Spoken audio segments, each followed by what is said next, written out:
அனைவருக்கும் வணக்கம். Welcome to இன்றைய அரசியல். தவறாகி போன கணிப்பு 2 நாட்களுக்கு பின் வாய் திறந்த பிரசாந்த் கிஷோர் என்ன சொல்லி இருக்காரு பாருங்க. லோக்சபா தேர்தலில் பாஜக 300 இடங்களில் வெல்லும் என்ற பிரசாந்த் கிஷோரின் கணிப்பு தவறாக போன நிலையில் இது தொடர்பாக முதல் முறையாக அவர் விளக்கமளித்துள்ளார். லோக்சபா தேர்தல் கடந்த ஜூன் 4ஆம் தேதி வெளியானது. அனைத்து சர்வேக்களும் பாஜக தனி பெரும்பான்மையுடன் ஆட்சியை பிடிக்கும் என கூறியிருந்த நிலையில் தேர்தல் முடிவுகள் அதற்கு நேர் எதிராக அமைந்துள்ளது. குறிப்பாக பிரபல தேர்தல் ஆலோசகர் பிரசாந்த் கிஷோர் இந்த லோக்சபா தேர்தலில் பாஜக 2019 தேர்தலை காட்டிலும் கூடுதல் இடங்களை வெல்லும் என கணித்தார். மேலும் இதில் எதிர்க்கட்சிகளை பாஜக கிளீன் ஸ்வீப் செய்யும் என்று அவர் கூறியிருந்தார். ஆனால் தேர்தல் முடிவுகள் அதற்கு நேர்மாறாக இருந்தது.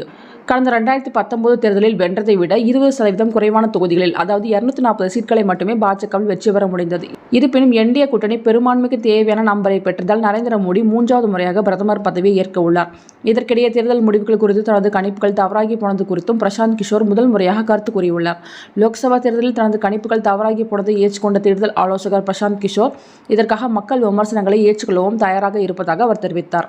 தேர்தல் முடிவுகள் வெளியான பிறகு கடந்த 2 நாட்களாக எந்த ஒரு கருத்துக்களும் சொல்லாமல் இருந்த பிரசாந்த் கிஷோர் இது தொடர்பாக பிரபல ஆங்கில ஊடகத்தில் சில முக்கிய கருத்துக்களை தெரிவித்தார். இதுகுறித்து அவர் கூறுகையில், நானும் சர்வே நடத்துவோரும் தவறாக புரிந்து கொண்டோம். மக்கள் விமர்சனங்களை ஏற்க தயாராக இருக்கிறோம் என்று அவர் தெரிவித்தார். வரும் தேர்தல்களில் எந்த கட்சி எத்தனை சீட்களில் வெல்லும் என தொடர்ந்து சொல்வீர்களா என்ற கேள்விக்கு அவர், இல்லை, இனிமேல் எந்த கட்சி எத்தனை இடங்களை பெறும் என நான் சொல்ல மாட்டேன். அது குறித்து நான் பேச போவதும் இல்லை என்றார். தொடர்ந்து தனது கணிப்பு தப்பாகி போக என்ன காரணம் என்பதையும் அவர் விளக்கியுள்ளார்.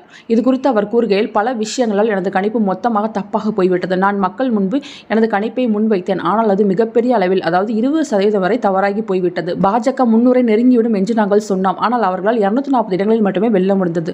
ஆனால் நரேந்திர மோடிக்கு எதிராக ஒரு சிறிய கோபம் இருப்பதாக நான் முன்பே கூறியிருந்தேன் என்பதை குறிப்பிட விரும்புகிறேன். அதே நேரம் நாட்டில் பரவலான அதிருப்தி இல்லை என்றும் பிரசாந்த் கிஷோர் கூறினார்.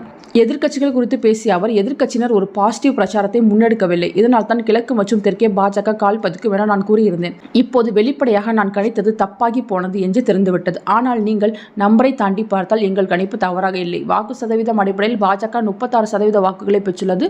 இது முந்தைய தேர்தலை காட்டிலும் வெறும் 0.7% மட்டுமே குறைவாகும் என அவர் தெரிவித்தார். தொடர்ந்து அதுபோல எத்தனை சீட்களில் ஒரு கட்சி வழங்கும் என்ற கணிப்பை வழங்குவீர்களா என்ற கேள்விக்கு பதிலளித்த அவர், ஒரு தேர்தல் வியூக வல்லுநராக நம்பர்களுக்குள் போய் இருக்கக்கூடாது. அதற்கு முன்பு நான் சொல்லியது இல்லை. கடந்த 2 ஆண்டுகள் நான் செய்த 2வது தவறு இது.